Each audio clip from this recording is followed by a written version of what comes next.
Doing? All right, well, whenever I took over the coffee bunker, it was about a year ago.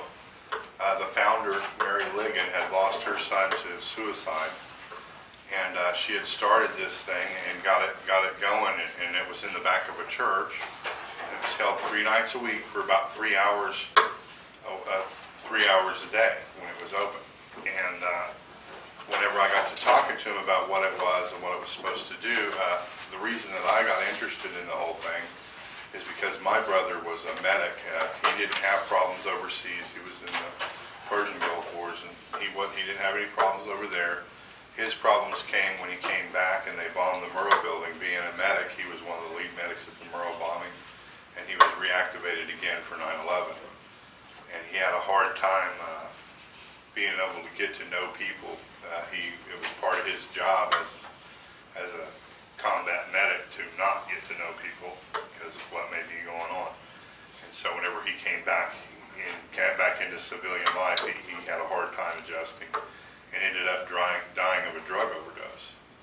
And he had gotten his disability, and he got his disability all the way up to 100%.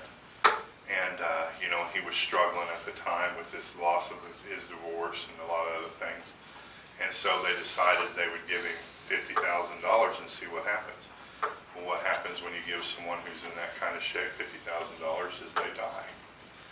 And part of what I went to do when I came to the coffee bunker, because I knew that it was for suicide, I knew that it was for disconnection, I knew it was for these things, and I thought about being who I am. If someone told me they had a suicide prevention group, if I was suicidal, would I go? No, of course not. Who would go to that? And so we decided, well, what causes it? And so that's the things that we shifted the coffee bunker to start attacking, was not the suicide itself or disconnect itself. It's what can I do to make people be less depressed, to make their barriers be a little easier to overcome, to help them to reconnect and connect with one another, because they become with such, whenever you go into battle, and especially we have decades of war going on right now, we have these guys who go over and become as close as family with these men and women that they serve with. Whenever they come back to America, they're shot all over the place. And here in Tulsa, Oklahoma, we don't have a military base. We don't have a place where you can meet other veterans, unless you just run across them during the day and it comes up in conversation. And so we started to try to make the coffee bunker become that place. And then we were deciding on how to get them into the doors. We added some things that probably I went and I toured the other veteran organizations in town to see what they were doing, and I also noticed that it was a lot to do with bingo and things like this, and things that have fallen out of fashion. And so I started talking to the younger vets. What did you do in Afghanistan? And they told me about the USOs and how the USOs had these great big gaming stations.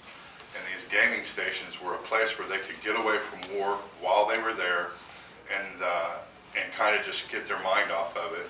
And while being a lot of the older generation doesn't understand video games and things like that, that's their bingo. And if you don't have those things in there, you're not going to get those men and women in there. You're wondering why these places have low attendance and low joining. It's because they never grew.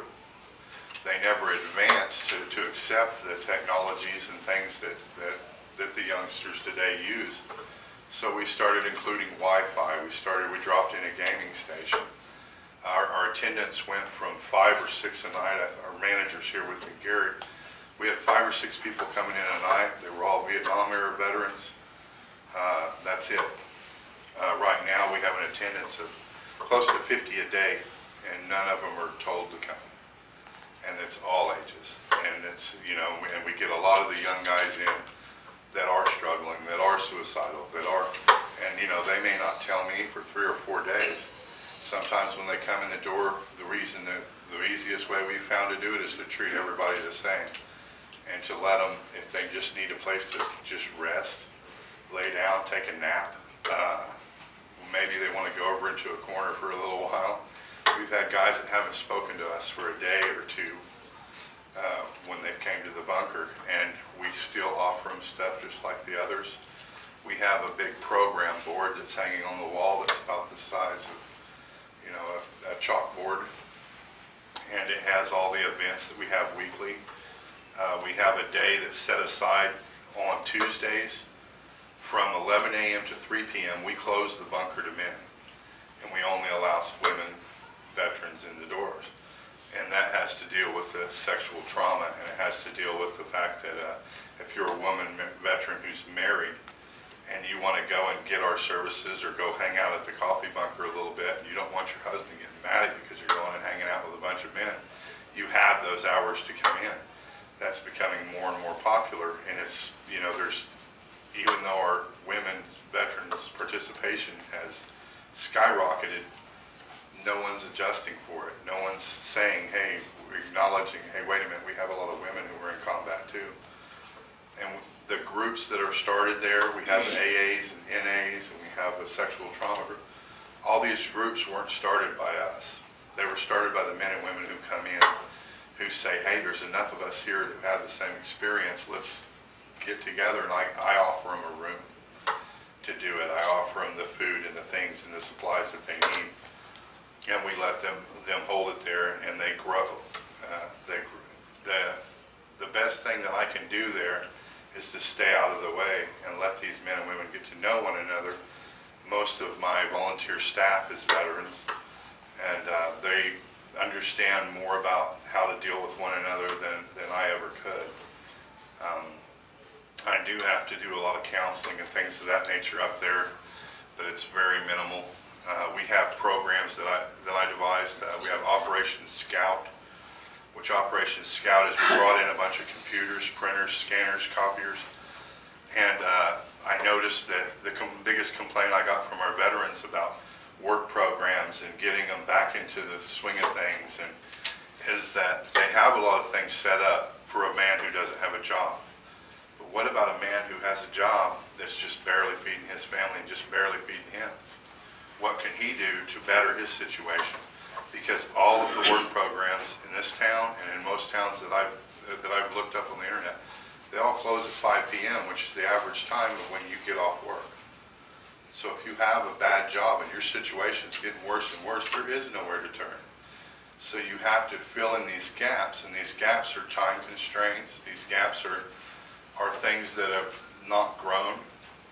They've stayed the same. We've got to realize that it's a younger military right now, and they don't feel at home anywhere. They don't feel connected anywhere. Everywhere they go, they feel like they're in a World War II or a Vietnam memorial. And the attitude that they get towards them, unfortunately, is if you're a World War II or Korean veteran, you always, not only do you get thanked for your service, but you get told what a good job you did. And if you're coming back from Iraq, Afghanistan, there's not a soul that tells you you did a good job. Nobody. So how would you all feel if you went home from work every day and no one ever told you you did a good job? Especially if you risked your life. Especially if you lost friends. And you're told that your war is meaningless, or a lot of the Vietnam veterans that had the things that they dealt with, because they dealt with those things, they fight for things like disability, and they fight for compensation, and they fight for just recognition.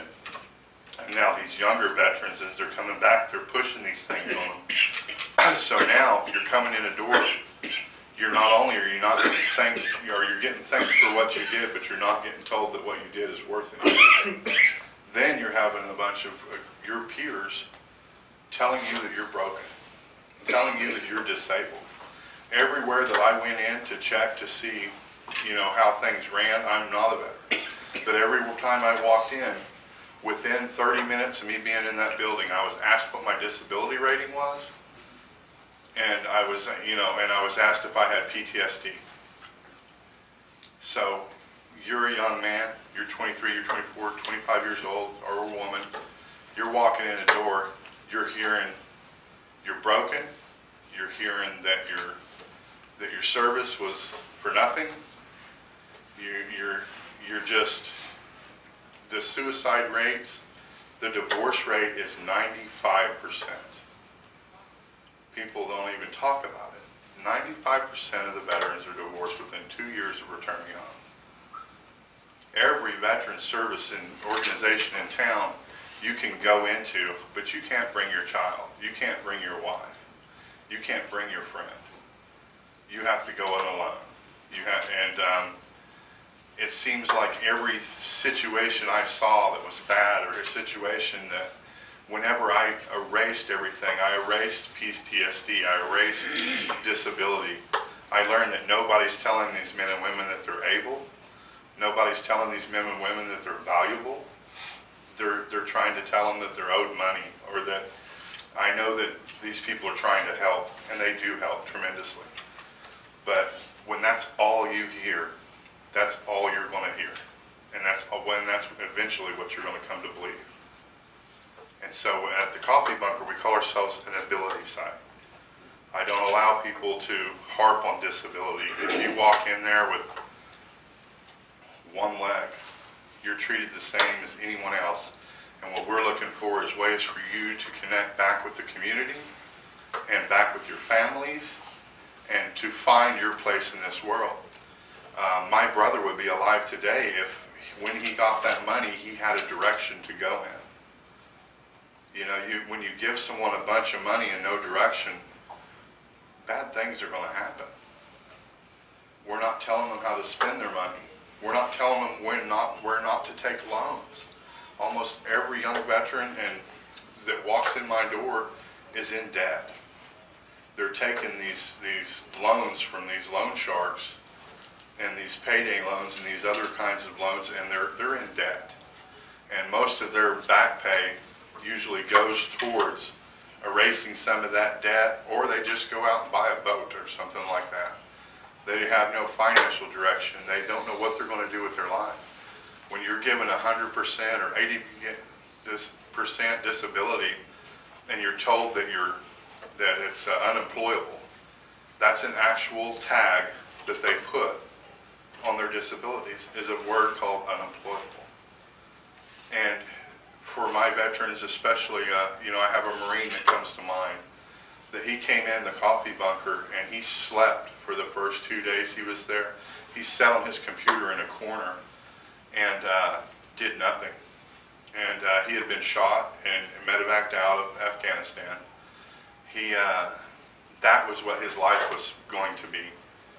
Marines and a lot of the special forces, when you meet them and they're out of the military, they didn't want to be out of the military. Usually something happened and their life plan has been interrupted. And then they're coming into a situation where they're told that they're disabled, and then they're told that they can't work. They're told that because of their PTSD and because of the attitudes or the shootings that happen around America, that the chances of us getting shot in one of those shootings is about as high as getting struck by lightning. And everybody's not running from the rain.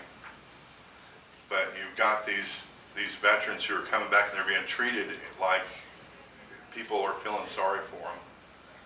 And instead of showing them pride and honor and respect and teaching them that they're valued, that they're of value to our communities, they're not being told that.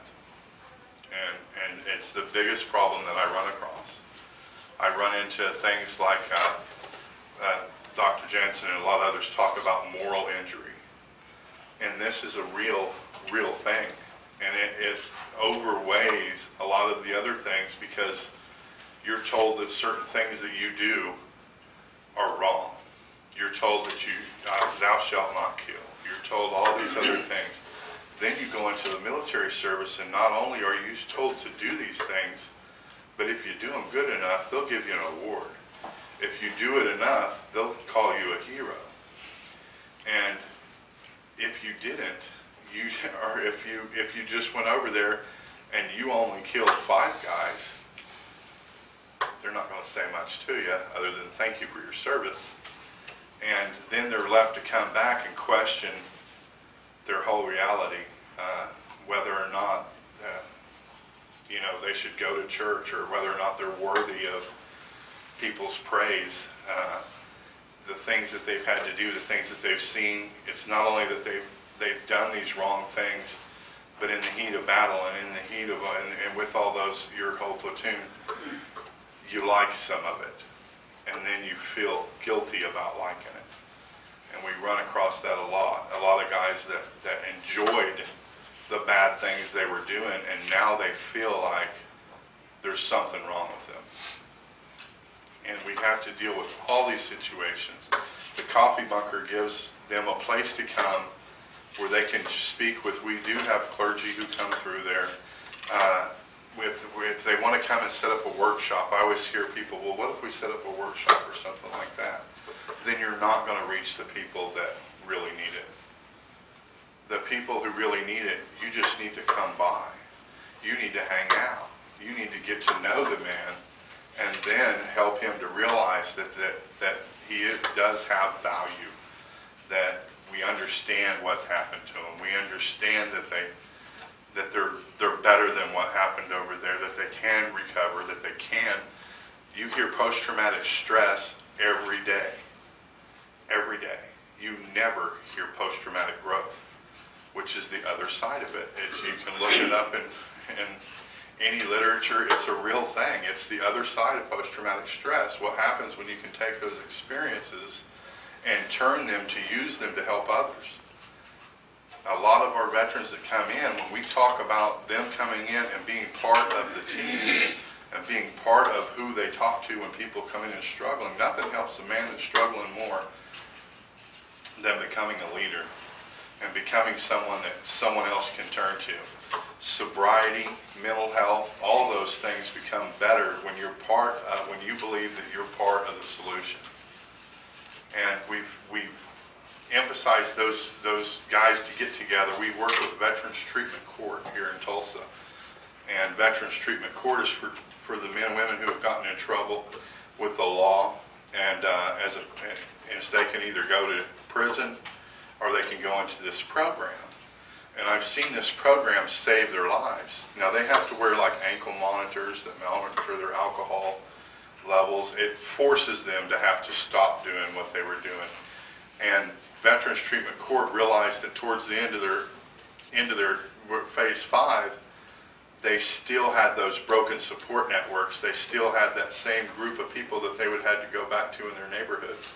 And so they started making the Coffee Bunker part of their program, and they started sending mentors in. They have a mentorship program that you can join, and you can mentor these men and women as they get towards the end of their recovery. But the Coffee Bunker, the people that we've invited in to come in from Veterans Treatment Court and work there, their community service, I've spoken with the judge, the DA, and everyone, and I tell them, community service at the Coffee Bunker is not mopping a floor. It's not wiping off a table. Their job is to engage other veterans when they come in the door, to show them what we have to offer and to help them. And if they want to play pool, your job is to play pool with them. And what this does is that it takes away the isolation that they feel. It leads them towards a sense like they're part of the Coffee Bunker. We have about a 95% rate of people who have graduated Veterans Treatment Court. They still come to the Coffee Bunker. They don't have to anymore, but they're still there. They love it. They ended up, the gentleman, Mike, that I was talking about earlier, that sits over in the corner, the Marine that had been shot. Whenever we started doing our remodel, I gave him the title of head maintenance supervisor. So his job was doing a lot of the remodel to make sure he's building shelves. All of a sudden his computer's put away. All of a sudden he's taken ownership over the Coffee Bunker. He's taken great pride in the way other people act inside his Coffee Bunker. And as that ownership becomes greater and greater, if you ever go to the Coffee Bunker, you'll notice flags on the wall and things that they had put away, things that they had lost their pride in, and they were embarrassed to be in the service. They were ashamed of what they did. All of a sudden, they're carrying their flag. They're wearing their Marine Corps hats. They're wearing their Army, Navy, Air Force. We even have Coast Guard guys in there that have brought in flags, and they went from a place place of shame and anger to honor, and they get it. They know that their brothers and sisters are coming in, and they wrap their help around those people when they come in. We had a woman who was airborne, and she had came back, and she had 3 small children, and she was being beat by her husband, and she didn't have anywhere to turn and anywhere she felt safe, and she just came in the coffee bunker looking for some help after she left this man. And most women go back to that situation. And this woman now has a couple of guys she calls grandpa. She has her, we've went and moved her furniture for her. She had a group of veterans that came and helped her move in, a group of veterans that play with their kids. We've got her hooked up with the services in town, the DAV and all these other places. We were able to get people to even go back to the VA whenever they've not wanted to deal with the VA anymore because of all the bad stigma that's related to it.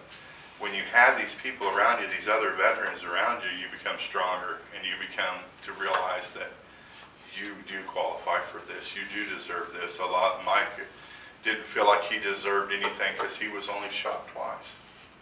Once with a rocket, right? He didn't think he deserved a lot of it because he wasn't missing an arm or a leg. And now he's doing real well. He's moved into a house. He was homeless for a while. Now he's living in a house, and he's got him a little dog that he runs around with that he went out and bought. And he comes in and still thinks he owns part of the bunker. And those stories they happen every week. It's just there's finally a place where they can go to where they're not forced to go. They're not told how long they have to be there. They're not forced into groups. While groups and therapy are great things, the men and women of the service that we talk to, they said they've had group forced down their throats since the day they signed. And while I can get them into a group, I can't call it a group. If I just tell them, why don't you guys gather up in there, they do it. But as far as you got to be careful when you're helping these men and women, and be just aware of what they're dealing with. Be aware of whenever you're trying to help them with a disability or something like that, that you don't define them by that disability. You can't define someone with PTSD as their main thing in their life. We look for what hobbies they have, what interests they have. That's what's interesting to the people at the Coffee Bunker. That's what we want to know about. That's what we want to help you with. I can't cure your illnesses. But what we can do is we can make your quality of life and what you do today more valuable to you. I can help to increase the value of you within yourself. And that makes just a tremendous difference. It brings back the pride and everything that they had when they joined the services, or the pride even when they had when they came off the plane. It's just the moment they get back, in our hurry to help them, we sometimes forget that we need to remind them that they're valuable. We need to remind them that what they did mattered. If you watch some of the reports on television, and especially there's one of the units that was attacked the most in Afghanistan, and the men that survived will say during the interview that they said that we wouldn't be having a parade if all our friends wouldn't have died. They said, what we want y'all to remember is that our missions were successful. We did what we went out to do. No one ever mentions it. No one ever says this place, their mission was successful. They just say 7 guys died. And for someone whose life is based around mission, whose life is based around honor, respect, and getting their jobs done, how bad it must be to never hear that you did a good job. We hold every holiday at the Coffee Bunker. So Christmas Day, we're at the Coffee Bunker. Thanksgiving, we're at the Coffee Bunker.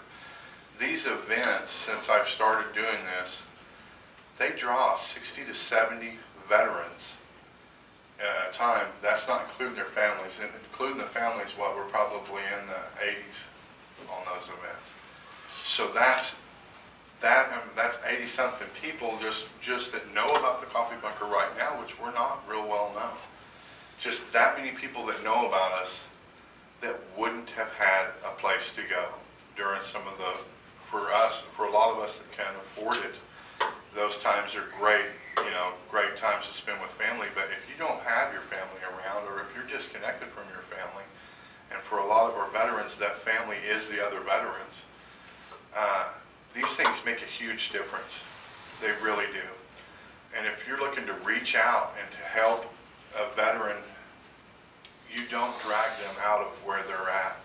These men and women are very uncomfortable coming into your church, coming into your environment and answering questions. If you can come meet them where they're at, you'll find that you'll get a lot better response, and you'll be able to talk. Religion is talked about quite a bit. We have prayer books dating back to World War I in one of our display cases. And they do have strong faith. It's just been hurt. It's just been damaged. And it's hard for them to go into a room full of people, for one, if you suffer from PTSD or any of these other things. Just that group, just being in a large group of people is scary. Being able to, we have one guy that we call Sweep. His job in the military was to walk in front of the convoy and check for bombs. He was the #1 target of everybody. I've got him back in college. He goes to the same college that I do. And at certain times during the semester, I have to go and beg him to go back to class. He has straight A's. And he gets overwhelmed and freaked out. And you just got to slow things down for him and tell him, look, you're okay, you're passing. Just go with me and just sit there. I don't care if you do your homework, just come. And I go to him to do these things. I don't tell him to come to me. You can't force these guys into doing things. Funding is always an issue, especially with the Coffee Bunker right now. And one of our biggest problems with funding is that everyone wants to fund programs, but nobody wants to fund like the running of the place, or the paying of the rent, the lights, the internet. We have that internet is used by a lot of students. You can bring your study group in with you if you're a student, a veteran student. And every night we have people working there late on their homework and things like that. Even mentors that may be good in geometry and things like that. We're always helpful to have those on speed dial in case we need to get someone in there to help these men and women with their homework. But anytime we have an event there, there's always a meal. It's always a potluck. We always want the veterans to get involved. And those that can, those that can't, can just come and eat and hang out. But usually, you'd be surprised the pride people take in bringing a meal that they cooked from home and being able to bring it into one of those events and seeing which one goes fastest, because they're very competitive. It is non-profit, but it needs money. Yes, it is non-profit, but it needs money. Just the word about what we were doing. Unfortunately, when we were in the back of the church, a lot of people went and looked at it and looked at what it was doing and saw that, there was 5-6 people there a night. And so that is the view that they have of the Coffee Bunker. And, now that we're serving hundreds every week, a lot of the people who had initially saw that big push throughout the community for the Coffee Bunker and went to the Coffee Bunker and saw it in that form, they think that, okay, well, all we need to do is buy coffee or something like that. We go through a lot of ink. We go through a lot of things that people don't realize. And we have a homeless program called Operation Safety Net. And that's any veteran can come in anytime that we're open up till 11 o'clock at night on Fridays and Saturdays.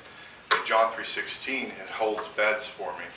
And males, any male veteran, because it is John 3:16. Now they are adding a women's program in a year, but that's a ways away.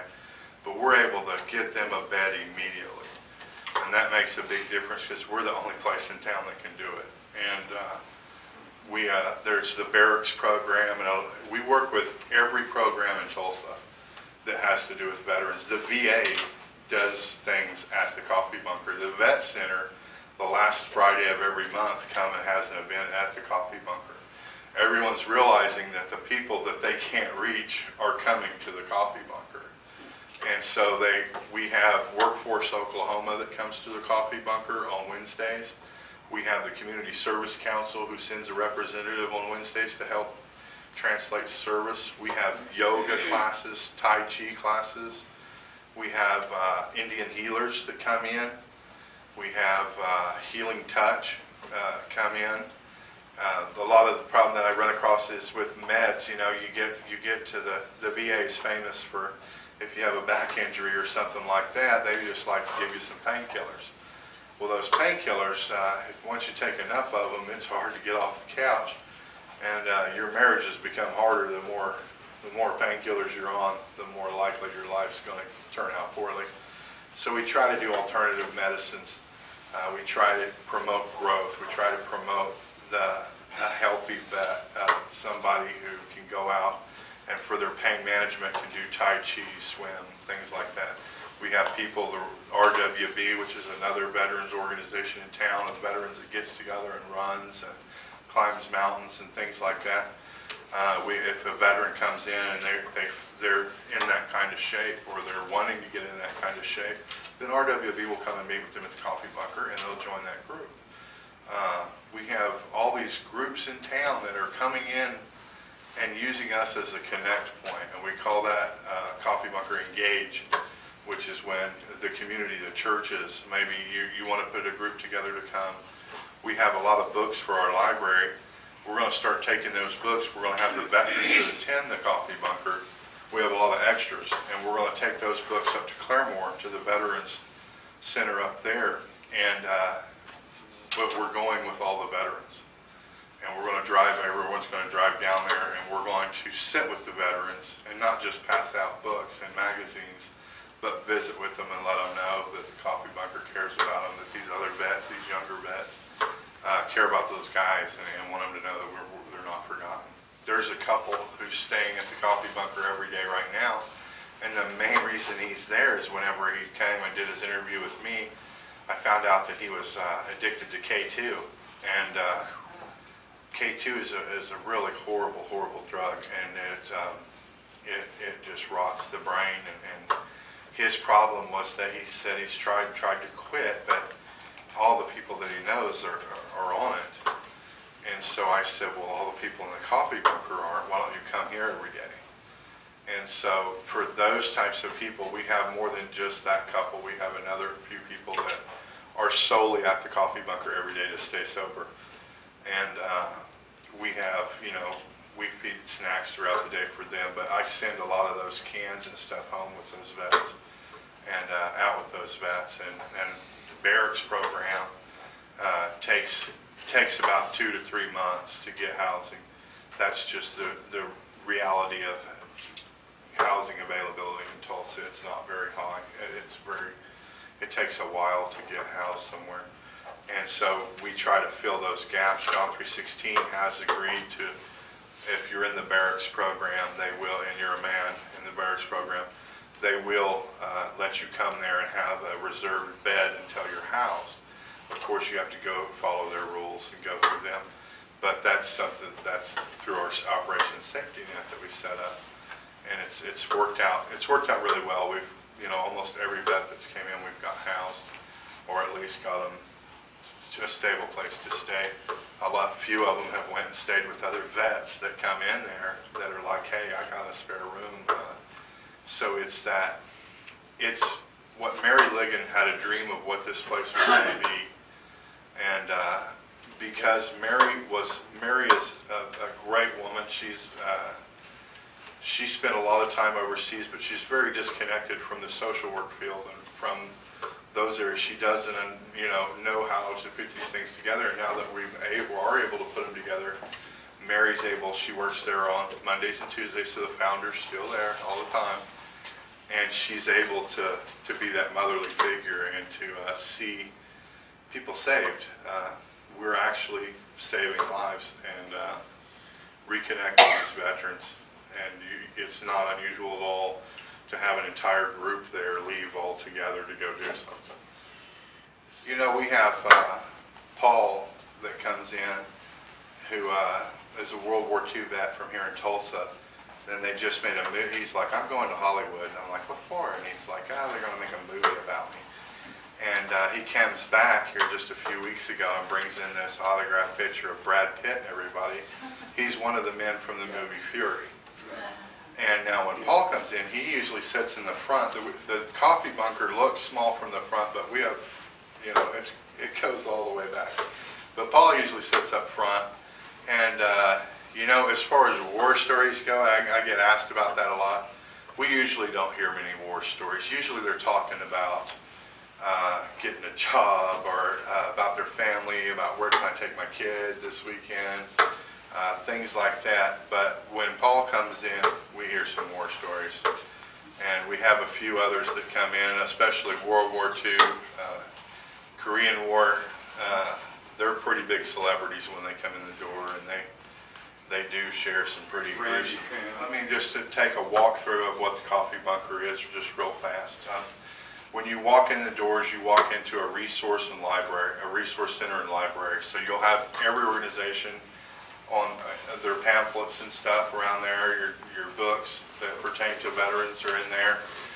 And then there's the library has everything in it. There's books that go through the full spectrum of books, Stephen King and all of that, everything's up there. And then on the whiteboard, there's what events are going on, what days at the coffee bunker, or in town. If there's a big event, it'll be listed on that board. We have the weekly events, and then we have the annual events. They're all up on a whiteboard.